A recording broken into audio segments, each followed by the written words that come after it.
No need to wait, kids. You need not switch channels. Sit back, relax, and join Kuya Bernard in this week's edition of Once Upon a Saint. Yes! Woo! Magandang umaga po sa inyo mga kaibigan. Tuloy-tuloy na ang inyong lingkod. Si Brother Bernard Factor Canyaveral nag-aanyaya. Kami po ay samahan sa ating palatuntunang Once Upon a Saint! Yay! 2 dekada na at syempre tuloy-tuloy kami sa paghatid ng mga totoong buhay at pakikipagsapalaran ng mga tunay na superheroes. Walang iba kung hindi ang mga panal. Alright. Kasama pa rin po natin ang mga mag-aral mula sa St. Kel Academy ng Kawayan, Bulacan. Wow! At tayo ngayon ay naririto sa kanilang lugar na kung tawagin ay St. Joseph House of Serenity na matatagpuan sa Malhacan Road, Kawayan, Bulacan. Last time, nakausap po natin si Father Vic Robles at sinabi niya kung anong ginagawa ng kanilang foundation. At narito po, kausapin naman natin ang mga nagpapalaganap ng kanilang gawain.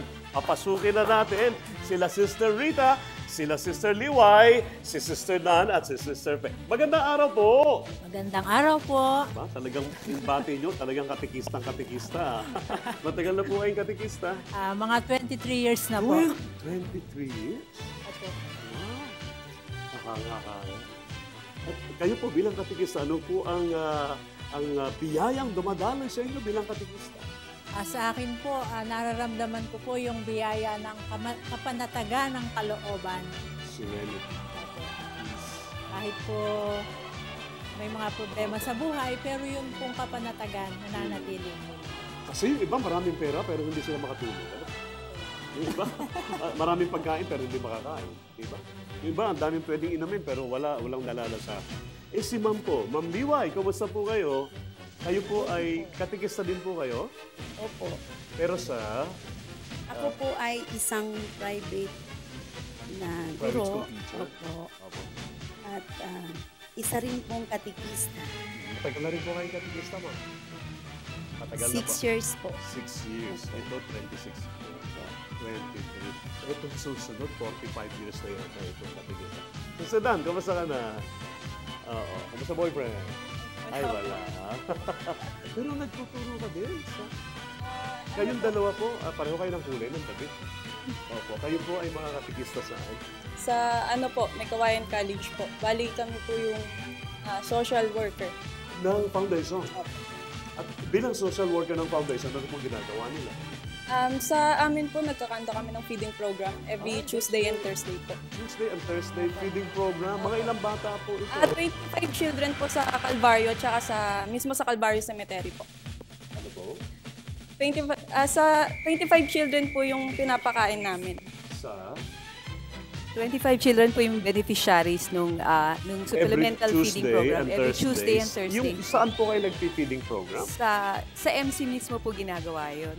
Opo. Sa Pero yung mga College. bata po taga Calvario po, tsaka mismo po doon sa Calvario Cemetery. Doon po sila nakatira. Wow. Yung pong mga bata. Pumupunta rin kayo doon sa lugar po, nila? nakakapunta din po kami. Siyempre, makikita po natin yung pagdarahog, yung pong Opo. pangangailangan nila. Kaya nga po yung pangunahing pangangailangan po nila yung pinagkakaloob sa tulong po ng St. Joseph Vessel of Mercy Foundation, yung supplemental feeding po, na malaki po yung nagawa sa mga kabataan. Kasi po, para naman po mas maging maayos po yung kanilang pag-aaral, kailangan din po mailaman yung kanila. Yan, at malaki po yung nakita namin improvement ng mga bata. Ay baka may mga nanonood sa atin na akuya-kuya-kuy lamang dyan at baka pwedeng tumulong po sa gawain ng simbahan at sa ano pa mang gawain natin upang sa ganun ay mapabuti natin ang mundo. Maaari po kayo manawagan, Sister Rita. Ako po bilang katikista, lagi ko pong paanyaya sa mga kapwa ko na hindi naman po kailangan na marami kang pera, hindi kailangan na mapakataas ng iyong pinag-aralan para makapaglingkod ka sa mga bata. Kasi po, kailangan po ng napakaraming katikista. Natutuwa nga po ako sa kabila na ito po yung nagtuturo na katikista pa rin. Uy, maraming salamat ha. Mabuhay kayo ha. At dumami pa sana mga kagaya ninyo. Palakpakan natin mga bata ang ating mga pana. Thank you very much po. Maraming salamat. At syempre, ang mga bata, anong pangalan ng Santong Banal na pinag-uusapan natin? Si San Galgano. Ano masasabi natin kay San Galgano? Si San Galgano ay mayabang. Ano pa? Si San Galgano ay sundalo. Very good. Si San Galgano ay mahilig sa chicks. Wow! Si San Galgano ay makasalanan. Yes! Ipinakikita niya na ang mga taong kagaya niya ay may misyon. Correct? Dahil yun ang sabi ng anghel. Sino yung anghel? Saint Michael, the Archangel, na tayong lahat sa mundong ito, although kuminsan naliligaw at napapapunta sa kasalanan, tayong lahat ay may gawain para sa kaharian ng Diyos. Ano nga po nangyari? Sumakay ng kabayo papunta kay Sola. Correct? Ang sabi niya, ang kabayo ay dapat pumunta sa kaliwa. Saan yung kaliwa? Sa kasalanan. Pero ang kabayo ay pumunta sa kanan. At umakyat sa bundok. Ang pangalan ng bundok ay Monte Sepie. Anong pangalan ng bundok? Monte Sepie. Ang ibig sabihin sa Italian, to hurdle. Ito'y balakid na bundok. At sa bundok na ito, ano nangyari? Nagbumaba yung kabayo at naiwan siya mag-isa sa taas at nagkaroon ng malipong liwanag at nagpakita sa kanya ang mahal na dirhen at nagkaroon ng parang round table. At anong sabi sa kanya ng Panginoong Hesus?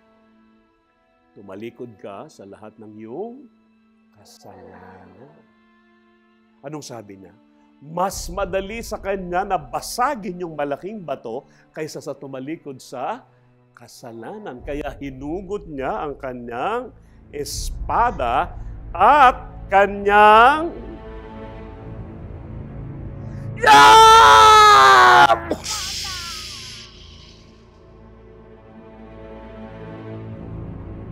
nagulat siya. Pag ang bakal ibinaon mo sa bato, ano mangyayari? Ano mangyayari? Alin masisira? Mas malamang na mapali yun. Kasi nasa taas sila ng bundok, may bato. Ibinaon niya. Ang kanyang pagtataka, parang butter. Alam mo yung butter? Parang palaman sa tinapay natin na dire-diretso lamang yung bread knife. Nagtaka siya. At nung hinuhugot niya, hindi niya mahugot. Pagtingin niya, wala na siyang kasama. Ang narinig na lang, tumalikod ka sa lahat ng iyong kasalanan. Sa ating panahon, ang tawag dito ay pangungumpisal. Sabi niya, noon naalala niya mga pangalan ng tatay niya, ang sinasabi ng nanay niya, na dapat bumalik sa simbahan. Nung makita niya na bumaon yung kanyang, hindi niya maubos maisip na nagawa niya yun at hindi niya na mahugot. Umiyak siya ng umiyak at nakita niya ang pagtingala niya, yung mga puno, gumagalaw. Yung matataas na puno, yumuyukod patungo sa kanya. Nangingilabot siya at nakakarinig siya ng kantahan ng mga anghel. Umiyak siya ng umiyak. At nanatili na doon si Galgano. Hindi na siya umalis. Naging isa siyang parang ermitanyo, hindi siya na nagpalit ng damit, naging mahaba ang kanyang balbas. Sino nandiyan dyan? May umaakyat na tao. Kasi parang may sino po kayo dyan? Pero si San Galgano ay nagdarasal. Walang ginawa si San Galgano habang siya'y natapatira doon, kundi magdasal, ibig nagdasal niya lahat ng may kasalanan. Ipinagdasal niya lahat. At sabi niya, sino po kayo pagtingin nung ang haba ng balbas, ang haba ng buhok, hindi niya makilala. Pero yung binatilo, sabi niya, kilala ko po kayo. Kayo si... Ha! Tumakbo siya pababa. Sinabi niya doon sa Siena na matagal na palang hinahanap si San Galgano dahil hindi na siya bumalik. Saan siya pupunta? Kay Sola, correct? So magandang babae. Hindi na siya bumalik for so many months. At ang akala ng mga lahat ng tao, namatay na siya o nawala na siya. Pero isinabi nilang ganyan. Kaya yung nanay, yung tatay ni Sola, si Sola, lahat ng mga tao nagpuntahan sa kanya at nakita niya na si San Galgano ay isa ng ermitan. Iyak nang iyak yung anak. Anak, ano nangyari sa'yo? Nakita ko ang Diyos. Nagulat sila, itong dating makasalanan, itong dating mahilig sa chicks, itong mahilig magnakaw, itong mahilig mambuli, mabait ang Diyos. Mahalin natin ang Diyos. Turn about, turn around, 360. Walang makapaniwala. Isa lamang ang gusto kong gawin ngayon, magtungo sa Roma. Bakit? Gusto kong sabihin sa Santo Papa, Alexander III, ang mga nangyari. At ang nakita nila yung nakatusok na espada.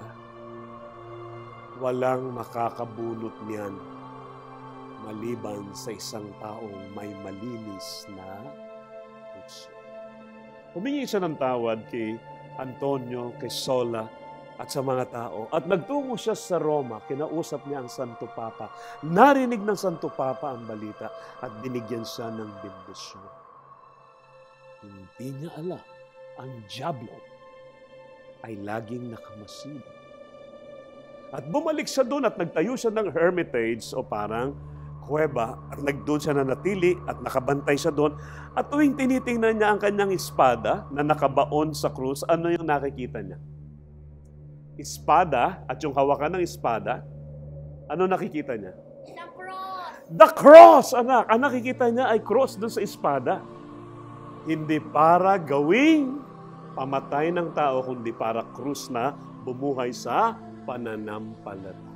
Yun ang dinadasalan niya, yung kanyang cross na espada. Galgano, nagulat siya, may tao. Ako ay isang mong. Anong ginagawa?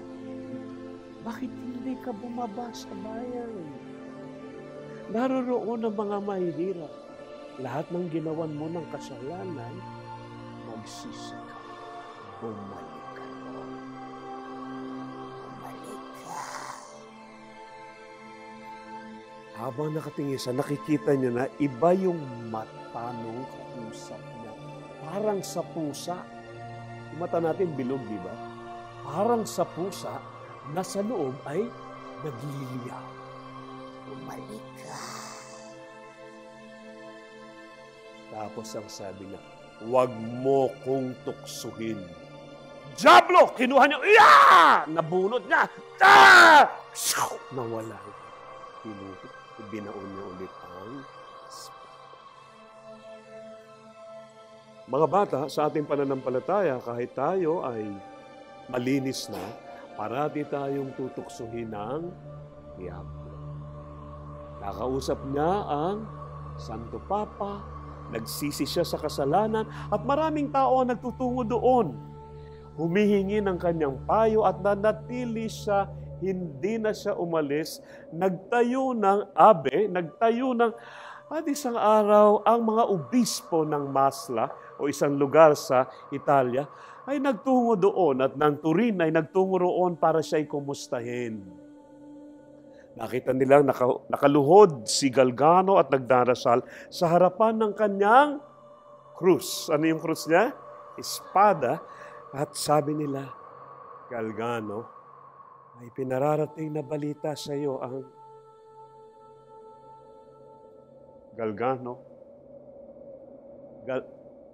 Bumagsak si Galgano. Galgano, patay si Galgano. Habang siya ay nagdarasal.